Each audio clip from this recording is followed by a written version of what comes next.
कवि कृपाराम खिड़िया।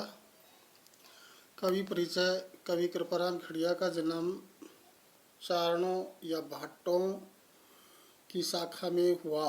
इनके पिता का नाम जगराम था। कृपाराम एक प्रतिभाशाली और विद्वान कवि थे। सीकर के राजा देवी सिंह और उनके पुत्र लक्ष्मण सिंह ने कृपाराम की प्रतिभा से प्रभावित होकर उन्हें महाराजपुरा और लक्ष्मणपुरा की जागीरें प्रदान की थी। साहित्यिक परिचय। कृपाराम ने संवत 1864 के लगभग अपनी काव्य रचना आरंभ की थी। इन्होंने सोरठा छंद में बड़ी सहज, सरल और सरस भाषा में नीति संबंधी रचनाएं की हैं। बयान सगाई इनका प्रमुख अलंकार है तथा डिंगल भाषा का प्रयोग किया है।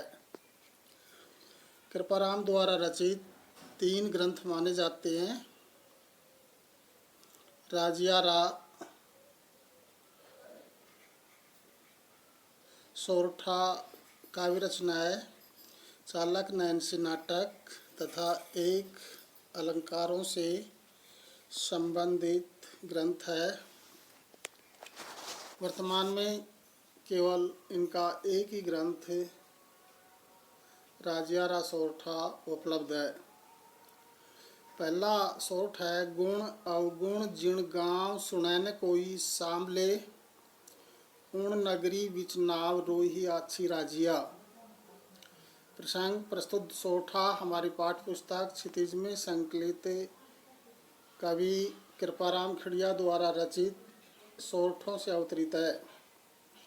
कवि ने अपने सेवक राजिया या राजाराम को संबोधित करते हुए गुण अवगुण पर ध्यान देने के बारे में वर्णन किया है।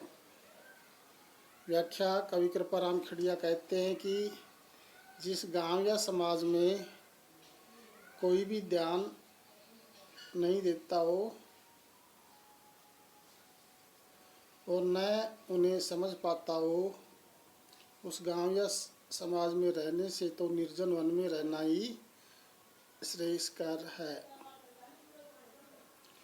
विशेष गुण अवगुण पर ध्यान न देने वाले लोगों के बीच रहना कभी भी संकट का कारण बन सकता है, ये चेतावनी दी गई है। डिंगल भाषा से संबंधित प्रभावित राजस्थानी भाषा का प्रयोग किया गया है। तीसरा है सोरठा छंद प्रयुक्त हुआ है। चौथा है बयान सगाई अलंकार तथा अनुप्रास अलंकार प्रयुक्त हुए हैं। दूसरा कारज सरेन कोई बल पराक्रम हिम्मत बिना, हल कार्या की होई रंगा श्याला राजिया।